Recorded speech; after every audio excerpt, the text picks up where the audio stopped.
हाँ साथियों नमस्कार। गोमती अकेडमी सुल्तानपुर में आपका हार्दिक स्वागत है। साथियों मौसम बहुत अच्छा है, नवरात्रि का समय आ गया है, ना बहुत ठंडी है ना बहुत गर्मी है। पढ़ाई के लिए एकदम बेस्ट मौसम है। आप खूब जम के पढ़ाई करिए, क्योंकि जब एग्जाम होने लगा तो लगेगा तो लगातार होगा। आपको एकदम पूरे तन्मयता के साथ अपने एग्जाम की तैयारी करिए, क्योंकि अब एकदम परफेक्ट समय है। या महीना जो है अक्टूबर नवंबर का जो है कि अपने आप में परीक्षा के दृष्टिकोण से पढ़ाई करने के लिए बेस्ट मौसम है। तो आप तन्मयता के साथ जुट जाइए और भारतीय संविधान से संबंधित महत्वपूर्ण सामग्री यूट्यूब पर जाकर गोमती अकेडमी सुल्तानपुर सर्च करके आप पूरी पॉलिटिकल साइंस से संविधान से संबंधित जो महत्वपूर्ण सामग्री है उसको प्राप्त कर सकते हैं। तो आप पूरी तन्मयता के साथ अपना पढ़ाई करिए। आज हम आपको पंचायती राज के विषय में बताएंगे। पंचायती राज व्यवस्था का पहला भाग हम आपको दे चुके हैं, आज हम भाग 2 देंगे। इसमें कुछ जो चीज़ें छूट गई थी उसको बताएंगे। जैसे आप पहले वीडियो में एक बार चर्चा कर लेते हैं कि पहले वीडियो हमने क्या क्या बताया है। पहले वीडियो हमने आपको बताया था कि पंचायती राज भारतीय संविधान के भाग 9 के अनुच्छेद ए से लेके ओ तक या क से लेके अ तक है। 11 अनुसूची में वर्णित है, 29 विषय हैं, कौन कौन सी समितियां हैं, त्रिस्तरीय पंचायती राज कैसे लागू हुआ और पंचायत से संबंधित अन्य समितियों के विषय में भी चर्चा की गई। और सबसे पहले पंचायती राज कहाँ लागू हुआ इसकी चर्चा हम आपको वीडियो में दे दिए हैं। अगर नहीं देखे हैं तो उसको जरूर देख लीजिए, तब ये वीडियो आपको और आसानी से समझ में आएगा। तो आज हम आपको पंचायती राज व्यवस्था के भाग 2 कि भारतीय संविधान का, जैसे हम बताए थे कि भारतीय संविधान के भाग 9 और अनुच्छेद जो है, भारतीय संविधान के भाग 9 और अनुच्छेद जो है 243 में पंचायत है। 243 में क्या है? पंचायत का वर्णन, इसकी पंचायत की परिभाषा दी गई है 243 में। और टोटल पूरा अनुच्छेद जो आपका है वह जो है 243 ए से 243 ओ तक, 243 ओ तक पंचायत का वर्णन है। मतलब हिंदी में भी कभी कभी पूछ लेता है क से लेकर अ तक, लेकिन इंग्लिश में वो रहेगा ए से ओ तक। आप याद करिए 243 ए से 243 ओ तक, क से अ तक। जैसे क है ए, ख है बी, तो अगर हिंदी में पेपर रहता है तो उसका इंग्लिश वर्जन भी रहता है। 243 क लिखा है तो ए रहता है, ख लिखा है तो उसमें बी रहता है, और इसमें ओ लिखा है थोड़ा रहा तो उसमें दिक्कत नहीं है, ए से लेके ओ तक। तो अब आज हम 243 से 243 ओ तक एक एक अनुच्छेद की व्याख्या समझ लेते हैं और पंचायती राज व्यवस्था की कंप्लीट होती है। तो देखिए साथियों, मुख्य रूप से आप जानिए कि एग्जाम में जो पहले वीडियो दिए हैं वहां से पूछे जाते हैं, जो अनुच्छेद भी प्लस उसके अंदर की जो व्याख्या है वो भी आपसे एग्जाम में पूछा जाता है। तो हम एक एक अनुच्छेद की एक एक पार्ट की अच्छे से व्याख्या कर लेंगे, जिससे आपको एग्जाम में कोई परेशानी न हो। तो अब आप समझिए कि पंचायती राज व्यवस्था भारतीय संविधान के अनुच्छेद 40 में नीति निर्देशक तत्व के रूप में थी। इसको 73वें संविधान संशोधन अधिनियम 1992 प्रभावी 1993 इसे एक संवैधानिक ढांचा दिया गया। जब संवैधानिक ढांचा दिया गया तो भारतीय संविधान के अनुच्छेदों में वृद्धि की गई। वो कौन कौन से अनुच्छेद की वृद्धि की गई, वही क से लेकर वो अ तक या ए से लेकर ओ तक है। तो सबसे पहले हम एक एक पार्ट की, एक एक आर्टिकल की खूब अच्छे से चर्चा करते चलते हैं, फिर आपका कोई डाउट नहीं रह जाएगा। कोई डाउट होगा तो आप कमेंट बॉक्स में हमको जरूर बताइएगा। सबसे पहले आर्टिकल 243, अनुच्छेद 243, इसमें क्या है? पंचायत की परिभाषा।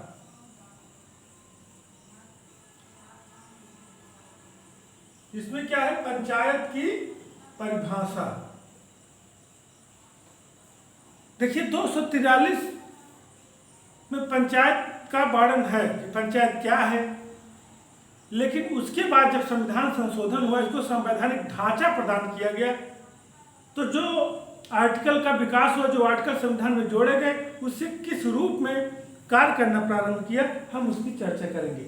आइए सबसे इम्पोर्टेंट सबसे पहले अनुच्छेद 243A, इसको हम कॉपी कर ले। अब देखिए, अब आपको हम इंग्लिश में ABC इस तरह करके लिखते चलेंगे। अब आपको अपने हिसाब से उसको समझ लेना है। ए से लेके O तक आपका है, आप उसको समझ लेंगे। हिंदी वर्जन रहेगा, फिर भी पेपर में इंग्लिश रहेगा, आपको कंफ्यूजन नहीं होगा। अब ग्राम सभा, इसमें क्या है? ग्राम सभा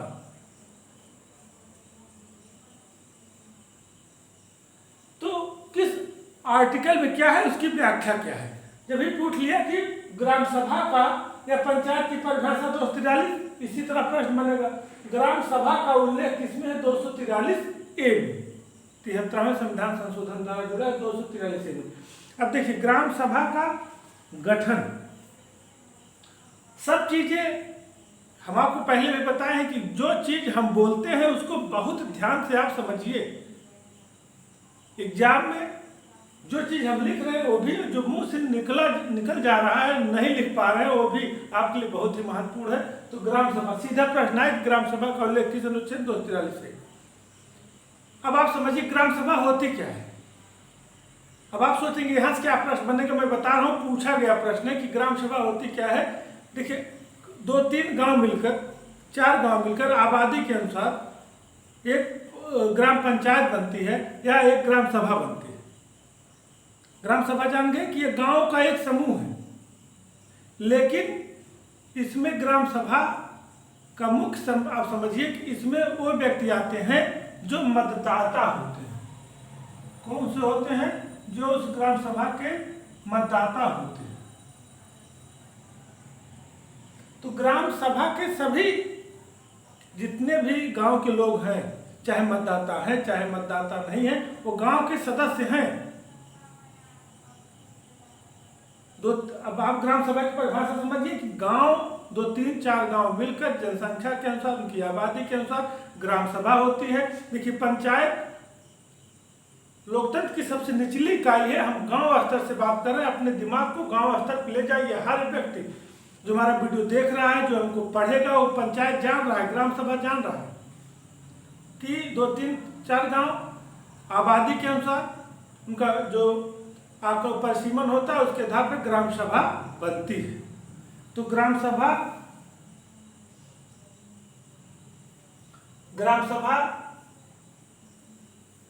के जो मतदाता होते हैं वो ग्राम सभा के मतदाता सूची में दर्ज होते हैं और ग्राम सभा के सदस्य होते हैं। देखिए, सभी ग्राम के सदस्य हैं, लेकिन जो मतदाता सूची है में दर्ज है वही मतदान के द्वारा प्रधान का या वही चुनाव में भाग लेते हैं। तो सबसे पहले आप समझ लीजिए क्या है कि इसमें क्या है? ग्राम सभा। अब आप समझ गए होंगे ग्राम सभा क्या है कि ग्राम सभा जो उस ग्राम के जो मतदाता हैं, जिनकी उम्र तो आयु कितनी होनी चाहिए? मतदाता की आयु, इसको भी नोट जानते होंगे, मतदाता की आयु कितनी होनी चाहिए? 18 वर्ष। जो 18 वर्ष के ऊपर है, 18 वर्ष के ऊपर के हैं, निर्वाचक नामावली जो वोटर लिस्ट आती है उसमें उनका नाम दर्ज होना चाहिए। अगर आप उनका नाम दर्ज नहीं है तो आप मतदान नहीं कर सकते हैं, चाहे आप 30 वर्ष, 40 वर्ष, 50 वर्ष के हों, तो 18 वर्ष के ऊपर हों और मतदाता सूची में दर्ज हो। ये आपका ग्राम सभा जान के आसान चीजें हैं, बस आप समझते जाइए कि इसमें कुछ नया नहीं है। आर्टिकल 243B 243 में ग्राम सभा का गठन। ग्राम सभा का गठन, ग्राम सभा का गठन। अब आप समझिए कि ग्राम सभा गठन। ग्राम सभा का मतलब वहां के वह व्यक्ति जो 18 साल के ऊपर है, मतदाता सूची में दर्ज है, वो उनकी चर्चा कर रहे हैं। अब ग्राम सभा का गठन कैसे होता है? जो ये 18 वर्ष के ऊपर के लोग हैं, ये वार्ड जब चुनाव आता है, क्योंकि चुनाव हमारा त्रिस्तरीय है, ग्राम स्तर पर ग्राम सभा, ब्लॉक स्तर पर पंचायत समिति, तो जिला स्तर जिला परिषद। लेकिन हम सीधे चर्चा कर रहे हैं ग्राम सभा का। इनका गठन जो होता है, इसमें हमारा जो है ग्राम प्रधान का चुनाव होता है। ग्राम प्रधान का चुनाव, इनका चुनाव कौन करता है? ग्राम प्रधान का जो 18 वर्ष की आयु पूर्ण किए हुए व्यक्ति है और जो मतदाता सूची में दर्ज है। अगर किसी की आयु 18 वर्ष से अधिक है, मतदाता सूची में दर्ज नहीं है, तो ग्राम प्रधान का चुनाव नहीं कर सकते हैं। इन्हीं के साथ वार्ड सदस्य भी चुने जाते हैं। वार्ड सदस्य, एक ग्राम सभा छोटी बड़ी ग्राम सभा के अनुसार 10, 11, 12, 13 वार्ड होते हैं, उनके वार्ड सदस्य चुने जाते हैं। और इन दोनों का ग्राम सभा में रोल होता है। जैसे जो बीडीसी चुने जाते हैं, वो ब्लॉक प्रतिनिधि, जो पंचायत समिति है, ब्लॉक प्रमुख का चुनाव करते हैं, वहां से ला के ग्राम के लिए होते हैं। लेकिन उनका मुख्य उद्देश्य चुनाव करना होता है किसका? ब्लॉक प्रमुख का, जो जिला पंचायत सदस्य, जिला अध्यक्ष का। लेकिन यही लोग मिलके एक ग्राम सभा का गठन करते हैं। वार्ड सदस्य जो होते हैं वो प्लस प्रधान मिलके कार्यकारी बनती है और गांव का विकास का कार्य करते हैं। अब आप समझ गए होंगे ग्राम सभा 18 वर्ष से आयु पूरा के व्यक्ति जो मतदाता सूची में दर्ज है, ग्राम सभा गठन वही ग्राम प्रधान और वार्ड सदस्य का चुनाव करते हैं। अनुच्छेद 243 सी, ग्राम सभा की संरचना। ग्राम सभा की संरचना, तो गठन का मतलब है कि जैसे जब गठन उनका हो जाता है तो इनका संरचना जो है ये क्या कैसे कार्य करते हैं। तो ये देखिए एक दूसरे से इंटर कनेक्ट है, इसमें बहुत कंफ्यूज समझते जाइए। बस इनका आर्टिकल याद कर लीजिए कि पहले ग्राम सभा है, दूसरे में गठन है, तीसरे में संरचना। अंतिम में हम 2 आर्टिकल जैसे आरक्षण और वित्त संबंधी बता देंगे, वही एग्जाम में ज़्यादा पूछा जाता है, उसकी भी चर्चा कर लेंगे। उसको जरूर याद कर लीजिएगा। का से लेके ए से लेके ओ तक एक तरफ से नहीं याद कर पाता, अंतिम बताएंगे, पहले इसको समझ लीजिए क्योंकि यहाँ से प्रश्न उठे तो आप कर लें।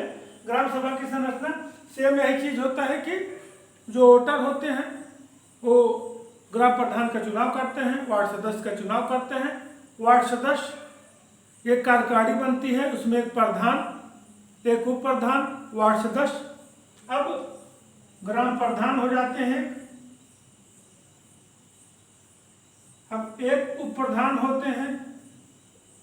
उप प्रधान का चुनाव सीधे जनता नहीं करती है।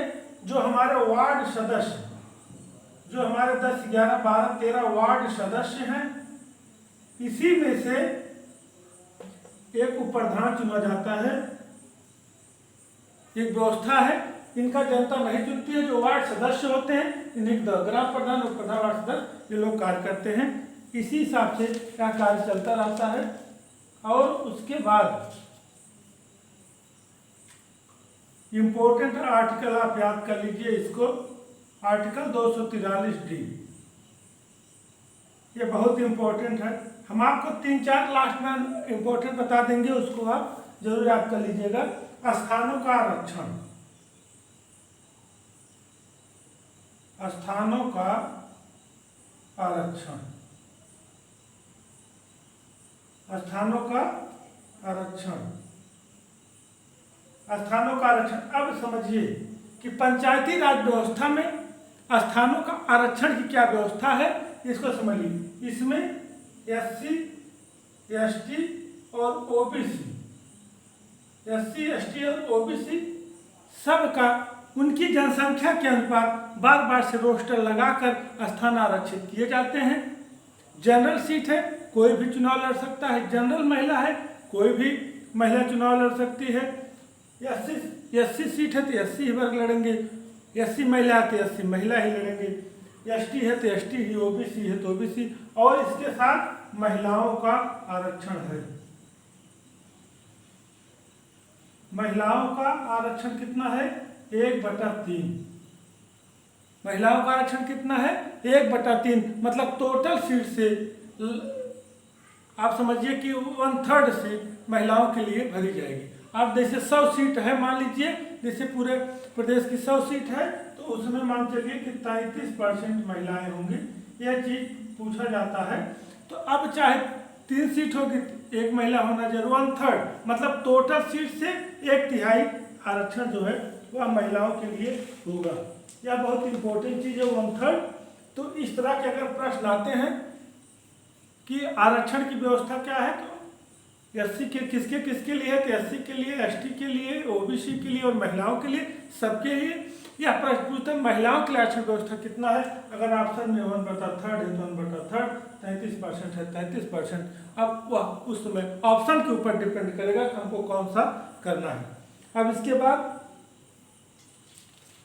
इंपॉर्टेंट चीज जो है आप समझिए कि एकदम अच्छे से जो है आप करते जाइए कि अनुच्छेद 243 ई 243 में क्या है कि पंचायत की अवधि, पंचायत की अवधि कि जो चुनाव होता है वो कितने समय के लिए होगा। तो आप स्पष्ट आंसर याद कर लीजिए 5 वर्ष। चुनाव कितने समय के लिए होता है, 5 वर्ष।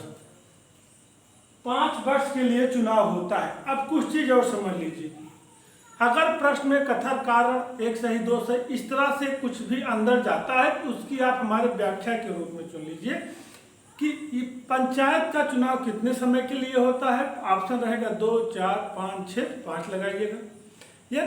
यदि ग्राम सभा भंग हो जाती है तो कितने समय के अंदर फिर से चुनाव होना चाहिए, तो आप 6 माह लगाइएगा। ये भी डाटा आप याद कर लीजिए, 6 माह, 6 मंथ। 6 मंथ जो है 6 मंथ के अंदर आपको चुनाव करना है। अब कुछ चीज आप समझिए, कार्यकाल 5 वर्ष, बीच में कार्यकाल किसी तरह से बाधित होता है तो 6 माह के अंदर चुनाव होना चाहिए। अब समझिए, जैसे कोई ग्राम सभा का चुनाव हो गया तो वह 5 साल कार्य करेगी और 5 साल पूरा होने से पहले नई ग्राम सभा का चुनाव हो जाना चाहिए। कहते नहीं है कि अब 6 महीना पहले इनका बस्ता बंद, तो बस्ता बंद होने का मतलब है कि उनके लेन देन पर, उनके वित्तीय कार्य पर रोक लगा दी जाती है। उस 6 माह के अंदर सरकार डिसीजन लेती है और राज्य निर्वाचन आयोग उस पर चुनाव कराती है कि उसका चुनाव हो जाता है और उनके कार्यकाल समाप्त होने से पहले नए प्रधान गठित हो जाते हैं और नए प्रधान अपना कार्य करने लगते हैं। स्पष्ट समझिए कि नए प्रधान के कार्यकाल समाप्ति से पहले जो है कि नए प्रधान का चुनाव हो जाता है। मतलब जो है कि जो प्रधान कार्य कर रहे हैं मौके पे, जो वर्तमान में प्रधान है, उनके कार्यकाल समाप्ति से पहले नए प्रधान का चुनाव हो जाता है। यदि किसी कारण से बीच में ग्राम सभा भंग हो जाती है, प्रधान की मृत्यु हो जाती है या और कोई बात है कि ग्राम सभा चुनाव रद्द हो जाता है, तो 6 माह के भीतर चुनाव होगा। वह चुनाव पूरे 5 वर्ष के लिए नहीं बल्कि बचे हुए समय के लिए होगा। जैसे कोई प्रधान 3 साल कार्यकाल पूरा किया, उसकी मृत्यु हो गई या किसी कारण से ग्राम सभा भंग हो गई, जो वार्ड सदस्य हैं उनका विरोध हुआ, कुछ भी जैसे हुआ, अगर ग्राम सभा भंग हो गई तो तुरंत चुनाव होगा। वह 5 वर्ष के लिए न होकर बचे हुए 2 वर्ष के लिए होगा। कहने का मतलब अगला चुनाव अगर किसी कारण से चुनाव ग्राम सभा भंग होती है बचे हुए समय के लिए होगा। एक चीज और याद करिए, अगर बचा हुआ 6 माह से कम है, अगर बचा हुआ समय 6 माह से कम है तो उनका चुनाव नहीं होगा, फिर से सबके साथ ही चुनाव होगा। तो आप समझ गए होंगे कि जो 6 माह के अंदर चुनाव होता है तो बीच में अगर भंग हो जाता है, बचा हुआ समय 6 माह से कम है तो चुनाव नहीं होगा, फिर से जब सब ग्राम सभा का चुनाव होगा तभी होगा। ये रहा आपके ये पंचायत की अवधि। अब अनुच्छेद 243 एफ, ये ई हो गया, ये एफ, ये आपका ई हो गया जो है कि ए हो गया और एफ हो गया। अब आप समझिए एफ कि सदस्यों की निहत्ताएं, सदस्यों की आहर्ताएं या निहत्ताएं, सदस्यों की आहर्ताएं या इनकी निहत्ताएं। अब इसका क्या मतलब है कि जो सदस्य कौन से होंगे जो चुनाव लड़ सकते हैं। तो सबसे इम्पोर्टेंट चीज है कि वह व्यक्ति जिनकी आयु 21 वर्ष या उससे अधिक हो, 21 वर्ष या अधिक हो, मतलब जो 21 वर्ष हो या उससे अधिक हो वही पंचायत चुनाव लड़ सकते हैं। मतदाता की आयु 18 वर्ष, पंचायत चुनाव लड़ने की प्रत्याशी की आयु 21 वर्ष। जो विधानमंडल के सदस्यों की योग्यता होती है, पागल ना हो, दिवाली, इस तरह की चीज़ें जो समाज या सरकार की लिस्ट में उसकी छवि हो, चुनाव लड़ सकता है। लेकिन विधानमंडल से वहाँ एज का फैक्टर 25 है, यहाँ हमको याद रखना है 21 वर्ष। जो व्यक्ति 21 वर्ष पूरा कर लिया हो वह व्यक्ति जो है चुनाव लड़ सकता है, यह आपकी योग्यता है। अब आप अगला समझिए कि पंचायत की शक्तियां 243 जी। पंचायत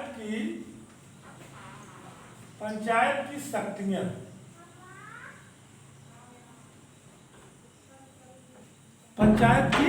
शक्तियां प्राधिकार शक्तियां, इनका प्राधिकार एवं उत्तरदायित्व ये चीज आपको बहुत बताने की। पंचायत की शक्तियां, प्राधिकार, उत्तरदायित्व, ग्राम सभा का यह मुखिया होता है, जनप्रतिनिधि होता है। ग्राम सभा में संचालित होने वाले सभी कार्य ग्राम प्रधान के सहमति से किए जाते हैं। ग्राम सभा के विकास की पूरी जिम्मेदारी ग्राम प्रधान की होती है। तो यहाँ से जो प्रश्न आएगा आप अपने कॉमन सेंस कर लेंगे। यहाँ बहुत पूछता नहीं, बस अगर बहुत नहीं पूछता है कि उसकी शक्तियाँ क्या है, तो शक्तियाँ ग्राम विकास संबंधी जो कार्य रहेगा उपरोक्त सभी ज़्यादातर हो जाता है। वह गांव के विकास कार्य करेगा, गांव की जल व्यवस्था दुरुस्त करेगा, गांव की शौचालय व्यवस्था दुरुस्त करेगा, सारे कार्य मतलब ग्राम सभा को उसी केंद्र बिंदु होता है कौन? प्रधान। तो 243 में उनकी शक्तियाँ आदि का वर्णन किया गया है। अब आप समझिए कि PFGH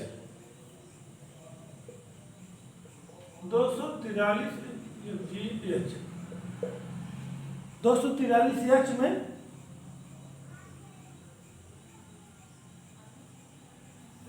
इसको पंचायत की शक्तियां उसमें है। पंचायत द्वारा आरोपित कर, पंचायत द्वारा आरोपित कर, पंचायत द्वारा आरोपित कर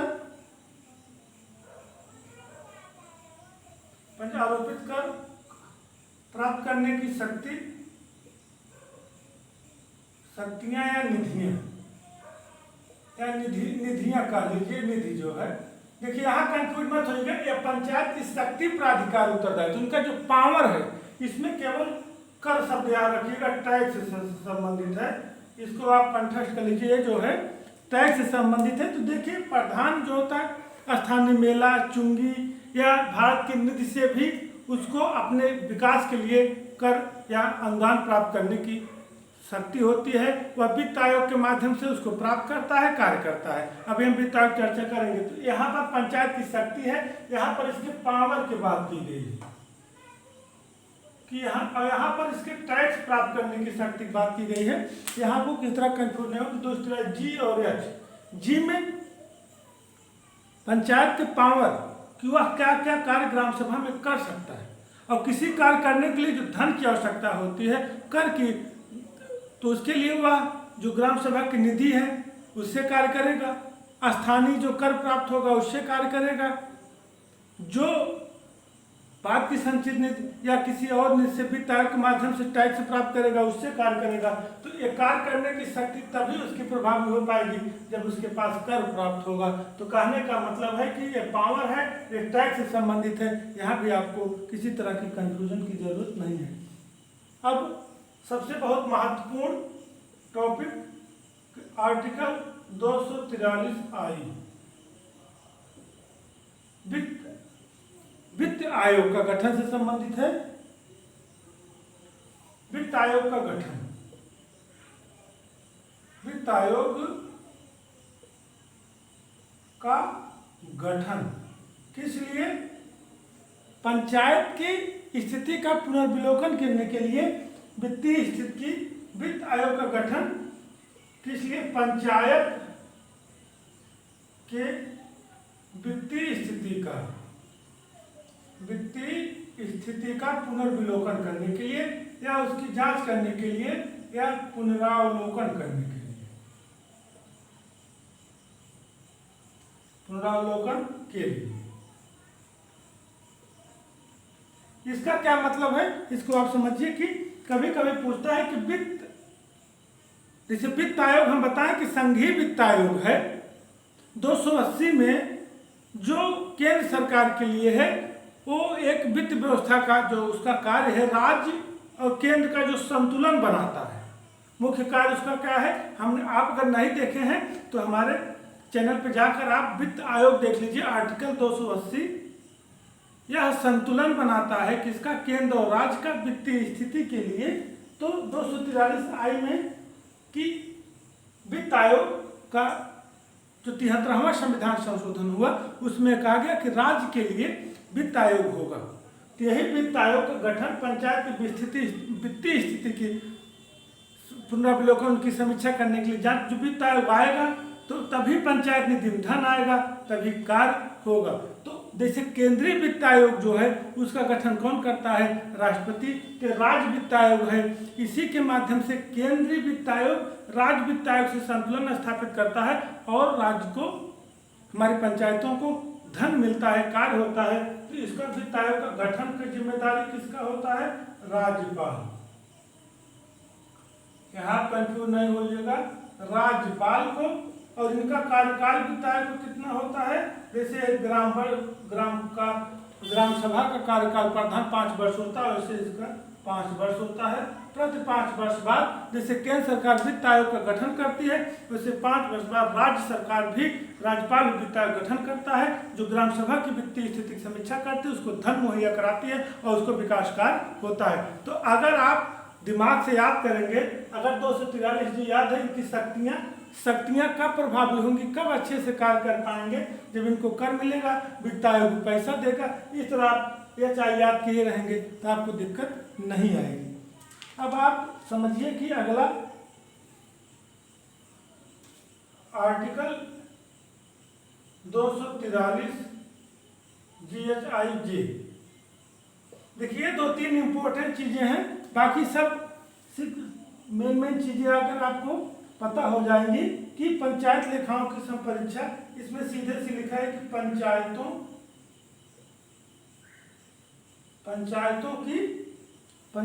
की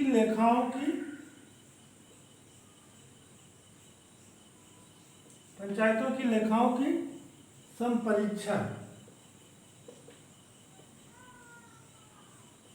देखिए अब ये है, इसको बहुत ज्यादा याद करने की जरूरत है, लेकिन समय पंचायतों की लेखाओं की, देखिए जो भी कार्य करेगा, जैसे इंपॉर्टेंट है कि पावर है कार्य करने की, टैक्स आएगा, वित्त आयोग से धन मिलेगा, तो इनका काम होगा, लेकिन इनकी लेखाओं की संपरीक्षा भी होगी। ऐसा नहीं है कि ये जो है कि जैसा मन कहे वैसा कार्य करें, ना काम करें, मतलब काम न करें, सब पैसा घटकते जाए, ऐसा नहीं। उनकी समीक्षा, उनकी जो है बीच बीच में उनको लेखाओं को अपने दुरुस्त रखा जाएगा। कभी भी उनका ऑडिट हो सकता है, उनकी ऑडिट भी होती है कि उनका ऑडिट भी होता है कि बीच बीच में जांच भी होती रहती है। तो ऐसा नहीं है कि वो चीज़ें आपको एक तरफ से मनमानी करने की शक्ति देता है।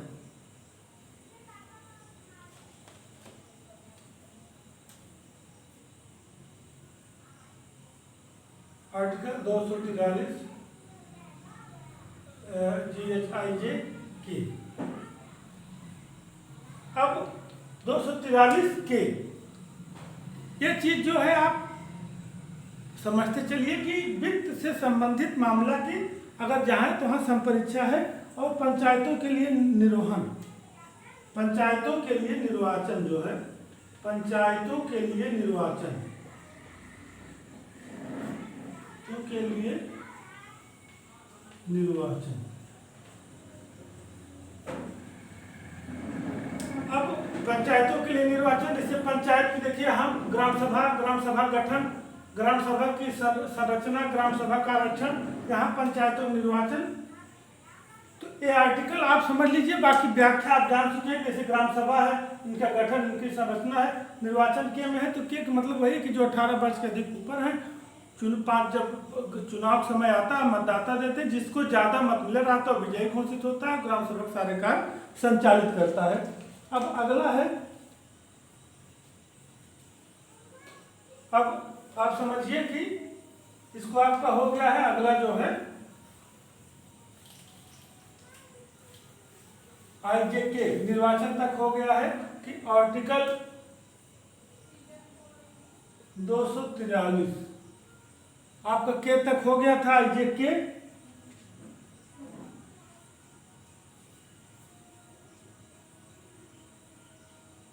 संघ राज्य क्षेत्रों 243 के संघ राज्य क्षेत्रों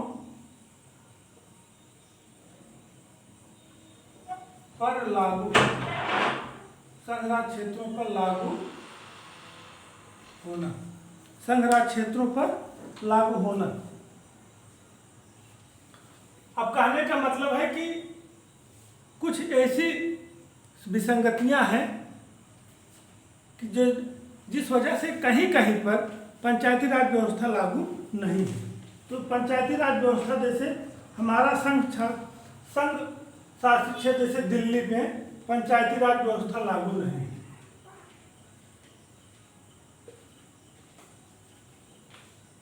याद रखिएगा, पूछे कि किस संघ शासित मतलब जो संघ शासित प्रदेश हैं या क्षेत्र हैं कहाँ पर नहीं लागू है, दिल्ली में। ये चीज़ आप एकदम कंठस्थ कर लीजिएगा, यहाँ कंफ्यूजन होने की जरूरत नहीं है कि दिल्ली में यह लागू नहीं है। अब इस तरह से जो है कि जम्मू में भी नहीं था, जम्मू भी इस तरह से आ गया है। तो ये डाटा अपडेशन में अब जेके जम्मू कश्मीर का भी स्थिति होगी, आगे क्या स्थिति बनती है उस हिसाब से परिवर्तन होता रहता है। तो ऑप्शन में ज़्यादातर जो है दिल्ली का पूछा जा चुका है कि कौन सा केंद्र शासित राज्य है जहाँ पर पंचायती राज व्यवस्था लागू नहीं है, वह आपका दिल्ली होगा। अब करंट में जम्मू कश्मीर में भी पंचायती राज व्यवस्था नहीं थी, तब वह भी जम्मू कश्मीर इस तरह की स्थिति बनी हुई है। तो वो अपडेशन जो है जैसा भी रहता है वो अपडेट होता रहता है। और फिर आर्टिकल, अभी जम्मू का हम स्पष्ट रूप से अभी आप दिल्ली मान के चलिए, क्योंकि संघ राज्य क्षेत्र लागू होना, क्योंकि जो नए राज्य बनते हैं या संघ शासित प्रदेश बनते हैं तो वहाँ की स्थिति फिर क्या परिवर्तन होता है वो डाटा थोड़ा सा करंट से अपडेट कर लिया जाता है। तो आप जो है संघ राज्य क्षेत्र लागू जैसे दिल्ली है वहाँ लागू नहीं है। अब आर्टिकल 243 यह 243 एल में कि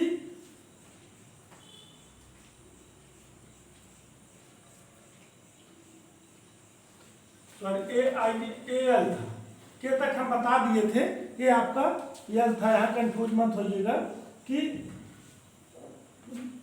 243 के हम आपको बताए थे कि आर्टिकल 200 तभी नीचे 243 के ये पंचायतों के निर्वाचन से संबंधित है, यहाँ तक आपको बताए थे। ये 243 संघ राज्य क्षेत्रों पर लागू होना कि संघ राज्य क्षेत्रों में भी लागू है, दिल्ली जो है यहाँ लागू नहीं है। अब 243 एल के बाद यम, 243 यम में कि कई क्षेत्र हैं, कतिपय क्षेत्रों पर पंचायत व्यवस्था लागू न होना, कतिपय क्षेत्रों में पंचायत व्यवस्था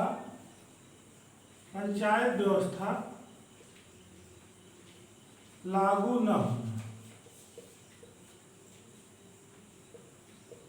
कतिपय क्षेत्रों पर पंचायत व्यवस्था लागू न होना। यहाँ पर संघ राज्य क्षेत्रों पर भी पंचायत व्यवस्था लागू है। अगर पुस्तक कहाँ नहीं लागू है, जम्मू कश्मीर। और कतिपय क्षेत्रों में पंचायत व्यवस्था लागू न होना, कौन कौन सी जगह है जहाँ पर नहीं लागू है। नंबर 1 आप नोट कर लीजिए, चाहे याद कर लीजिए, मेघालय, मिजोरम, नागालैंड, मेघालय, मिजोरम, नागालैंड, मेघालय, मिजोरम, नागालैंड, मणिपुर का पर्वतीय क्षेत्र, मणिपुर का पर्वतीय क्षेत्र, मणिपुर का पर्वतीय क्षेत्र, ये सब एकदम याद कर लीजिए, यहाँ से प्रश्न एकदम बनते हैं। और पश्चिम बंगाल का,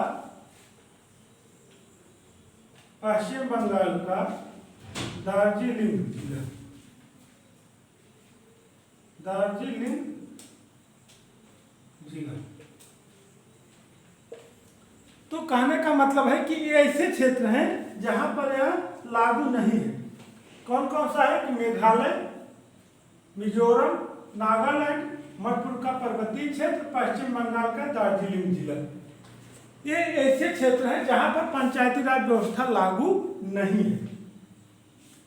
मेन चीज इसमें से अक्सर पूछा जाता है कि पंचायती राज व्यवस्था कहाँ लागू नहीं है, तो मेघालय देगा तीनों या मिजोरम देगा नागालैंड, तीनों जरूर विकल्प आते हैं। कभी कभी तीनों दे देते हैं कि कहाँ पर लागू है, मेघालय, मिजोरम, नागालैंड उपयुक्त सभी कर देता है। तो आप समझिए केंद्र शासित प्रदेश दिल्ली है, यहाँ पंचायती राज व्यवस्था लागू नहीं है, पंचायत नहीं है।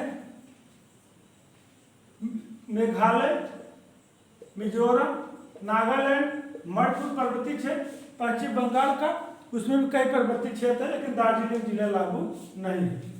अब आर्टिकल 243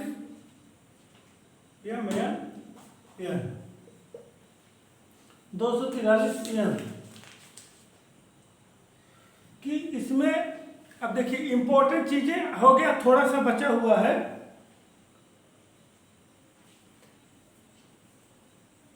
पंचायतों का बना रहना, पंचायतों का बना रहना, बना रहना का क्या मतलब है कि विद्यमान विधियों के अनुसार, जैसे जो विद्यमान विधियां होती हैं,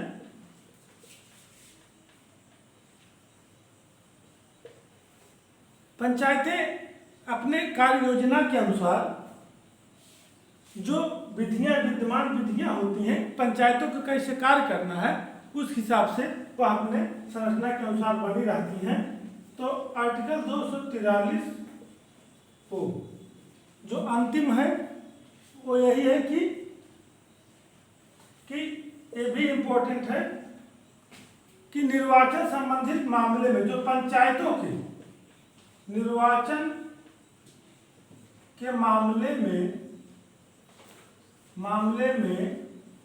न्यायालय का हस्तक्षेप न होना, न्यायालय का हस्तक्षेप न होना, न्यायालय का हस्तक्षेप का वर्जन। देखिए निर्वाचन के मामले में न्यायालय का हस्तक्षेप न होना, संविधान में लिखा है वर्जन। जो चुनाव होता है उसका डिसीजन राज्य सरकार कराती है कि कब चुनाव कराना है, राज्य निर्वाचन आयोग चुनाव कराता है और उनसे संबंधित विवादों का निपटारा भी इन्हीं के द्वारा किया जाता है। इसमें न्यायालय का हस्तक्षेप का वर्जन किया गया है। ये चीज ये रहे आपके ग्राम पंचायत से संबंधित महत्वपूर्ण आर्टिकल। अब आप जो है मुख्य रूप से ए से लेकर ओ तक जो जो चीजें बताई गई हैं उसकी हम आपकी व्याख्या कर लेंगे। अब आप समझिए कि पंचायत से संबंधित पहले भाग में जो दिए थे उसके बाद 243 A B C D E F G H I J K L M N O जो 15 आर्टिकल दिए हैं सबकी व्याख्या हम आपको विस्तृत बताएं, ध्यान से समझ लीजिए। अब यहाँ से कुछ प्रश्न बनते हैं, उस पर चर्चा करते हैं कि एग्जाम में कुछ चीजें और भी पूछी जाती हैं जिससे हम वहाँ कंफ्यूज ना हो। देखिए अब आप अगर बेसिक चीज बता रहे हैं कि अगर आप जो है एक तरफ से आर्टिकल याद कर डालते तो आप एग्जाम देने जाएंगे फिर भी आपको समस्या होगी। समस्या क्या होगी कि आप भूल जाएंगे, कंफ्यूज हो जाएंगे, तरह तरह की विसंगति आएगी। भाई एग्जाम के टाइम आपको केवल पंचायत का आर्टिकल ही नहीं पढ़ना, और सारे आर्टिकल पढ़ने, और सारे फैक्ट हैं, और सारे मैटर हैं। जीएस है तो बहुत लंबा पोर्शन है, टीजीटी पीजीटी है तो और भी चीज़ें पढ़नी है, थ्योरी भी पढ़ने हैं, थिंकर भी पढ़ने हैं। तो कहने का मतलब है कि हमको बस मुख्य मुख्य चीज़ें याद कर लेनी है कि किस भाग में है, किस अनुच्छेद में है, किस अनुसूची में है, कितने विषय हैं। और जब इस तरह से आप पढ़े हैं और जब उसमें ऑप्शन आएगा तो आप आसानी से उसको कर सकते हैं, आसानी से उसको हल कर सकते हैं और उसमें दिक्कत नहीं आएगी। तो अब आप समझिए कि अब हम आपसे कुछ इम्पोर्टेंट चीज़ बताने चल रहे हैं कि पंचायती राज व्यवस्था। देखिए, पंचायती राज व्यवस्था सर्वप्रथम कहाँ लागू हुई थी? राजस्थान के नागौर जिले में। आपको बता चुके हैं। अगर एक क्वेश्चन आता है कि 73वें संविधान संशोधन के बाद, 73वें अमेंडमेंट एक्ट के बाद, अमेंडमेंट एक्ट के बाद सर्वप्रथम कानून बनाकर, सर्वप्रथम कानून बनाकर पंचायती राज लागू करने वाला प्रथम राज्य, सर्वप्रथम कानून बनाकर पंचायत व्यवस्था लागू करने वाला प्रथम राज्य, पंचायत व्यवस्था लागू करने वाला प्रथम राज्य, प्रथम राज्य कौन सा होगा? अब स्पष्ट है, पंचायती राज व्यवस्था सर्वप्रथम लागू हुई थी राजस्थान में, द्वितीयांक प्रदेश में। जब 73वां संविधान संशोधन हुआ तो उसके बाद कौन सा राज्य था जो सर्वप्रथम कानून बनाकर संविधान जब वर्णन हो गया, संविधान के वर्णन के अनुसार पंचायती राज व्यवस्था लागू किया? वह होगा आपका मध्य प्रदेश। यहाँ गलती नहीं करना है, प्रश्न को बाखूबी पढ़ना है, उसके बाद आपको उत्तर देना है कि 73वें बाद पूछा है कि शुरू का पूछा है। पहली चीज। दूसरी चीज, किस केंद्र शासित प्रदेश में पंचायती राज नहीं है? दिल्ली। किस राज्य में पंचायती राज नहीं है? आपको बता चुके हैं कि आपका जो मेघालय है, नागालैंड, मिजोरम, मणिपुर के पर्वतीय क्षेत्र, पश्चिम बंगाल, दार्जिलिंग जिला। कौन सा राज्य ऐसा है, कौन सा राज्य ऐसा है जहां पंचायत में एससी मतलब अनुसूचित जाति का आरक्षण नहीं, अनुसूचित जाति का आरक्षण नहीं है, आरक्षण नहीं है? इसका उत्तर हो जाएगा अरुणाचल प्रदेश। इसका उत्तर हो जाएगा अरुणाचल प्रदेश। इसका उत्तर आपको क्या हो जाएगा कि अरुणाचल प्रदेश, क्योंकि यहाँ पर एससी की संख्या ही नहीं, क्योंकि एससी एसटी ओबीसी का आरक्षण उनकी जनसंख्या के अनुपात पे होता है, तो यहाँ पर एससी की संख्या नहीं है, इसलिए यहाँ अरुणाचल प्रदेश फिलहाल क्यों नहीं है, इसका कोई विषय नहीं है। सबसे मुख्य चीज क्या है कि अरुणाचल प्रदेश में एसटी आरक्षण की व्यवस्था नहीं है। कुछ चीज और समझिए कि पंचायत चुनाव कराने का प्रश्न समझिए, यही सब पूछा जाएगा और आप कहेंगे कि जो हम पढ़ाएं उसमें नहीं, इसलिए प्रश्न हम बता दे रहे हैं कि पंचायत चुनाव कराने का, पंचायत चुनाव कराने का निर्णय कौन लेता है? निर्णय कौन लेता है? कौन लेता है? आंसर हो जाए प्रदेश सरकार।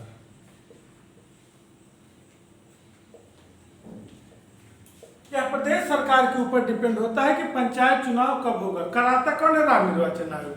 तो इसमें कंफ्यूजन नहीं होता है। जैसे जो चुनाव होते हैं, जैसे सांसद विधायक का चुनाव, तो निर्वाचन आयोग कराता है, केंद्रीय निर्वाचन आयोग कराता है, राज्य निर्वाचन, हम निर्वाचन आयोग का वीडियो दिए आपको पूरा समझाएं, अभी नहीं समझे हैं तो वहाँ जाकर देख लीजिए कि जो विधायक सांसद का चुनाव होता है केंद्रीय चुनाव आयोग करवाता है, राज्य चुनाव आयोग और जिला के जिलाधीश, जिला कलेक्टर जो होते हैं उनकी मदद करते हैं, लेकिन पंचायत चुनाव कराता राज्य निर्वाचन आयोग से है। केंद्रीय चुनाव आयोग उसमें कोई हस्तक्षेप नहीं कराता। लेकिन अगर चुनाव कौन कराता है तो आप लगा देंगे कि केंद्र का चुनाव है तो चुनाव आयोग या केंद्रीय चुनाव आयोग, पंचायत की चुनाव है तो राज्य निर्वाचन आयोग। लेकिन निर्णय कौन लेता है इसमें आपको परेशान हो जाए, इसका प्रदेश सरकार। यहाँ निर्वाचन आयोग मत लगाइएगा जब कौन निर्णय लेता है कि चुनाव कौन कराएगा। अब आप समझिए कि स्थानीय स्तर पर पंचायती राज व्यवस्था का जो क्या क्या चीजें अस्तित्व में आई हैं, आप समझिए कि 73वां, अब हम आपको 74वां अमेंडमेंट एक्ट द्वारा क्या अस्तित्व में आया है, क्या अस्तित्व में आया है। ये प्रश्न बहुत पूछता है और कंफ्यूजन में लोग रहते हैं। इसको समझिए क्या अस्तित्व में आया है। सबसे पहले राज्य निर्वाचन आयोग, राज्य निर्वाचन आयोग यही पंचायत चुनाव कराता है। इसको लिख दे रहे हैं, इसको प्रश्न नहीं बना रहे हैं, पंचायत चुनाव कराता है। पंचायत चुनाव कराने का निर्णय कौन लेता है, प्रदेश सरकार। कराता कौन है, राज्य निर्वाचन आयोग। और सारे चुनाव केंद्रीय स्तर पर केंद्र निर्वाचन आयोग द्वारा किए जाते हैं। और वित्त आयोग, वित्त आयोग केंद्रीय तो था ही, राज्य वित्त आयोग, ये नई चीजें निकल के आई हैं। राज्य वित्त आयोग। और तीसरी चीज जिला नियोजन समिति, जिला नियोजन समिति। अब आप समझिए होंगे कि राज्य निर्वाचन आयोग पंचायत चुनाव के लिए अस्तित्व में आई, पहले थी नहीं। जब हुआ कि पंचायती राज चुनाव राज्य सरकार द्वारा कराया जाए, राज्य सरकार निर्णय लेगी तो राज्य निर्वाचन आयोग कराएगा, इसलिए अस्तित्व में आई। केंद्रीय वित्त आयोग था, लेकिन राज्य वित्त आयोग द्वारा पंचायतों के धन की आवश्यकता पूर्ति के लिए इसका गठन किया गया। जिला नियोजन समिति, जिला स्तर पर जैसे जिला गाँव के विकास के लिए जिला की भी भूमिका रहती है। और अब आप समझिए कि दो आर्टिकल, इंपोर्टेंट आर्टिकल याद कर लीजिए कि आर्टिकल 243 डी आरक्षण, इसमें पंचायतों में आरक्षण किसमें है, 243 डी में। आर्टिकल 243 ई में अवधि का कार्यकाल है किसके, पंचायतों के। और आर्टिकल 243 आई में वित्त आयोग।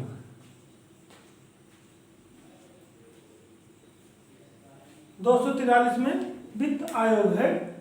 अब ये प्रश्न बराबर पूछे जाते हैं कि वित्त आयोग किस अनुच्छेद में 243 आई, पंचायतों में आरक्षण किस 243 डी, इनकी अवधि 203। 3 आर्टिकल आप जरूर याद किए रहे। 13 है भारतीय संविधान में बड़ी पंचायत राज व्यवस्था।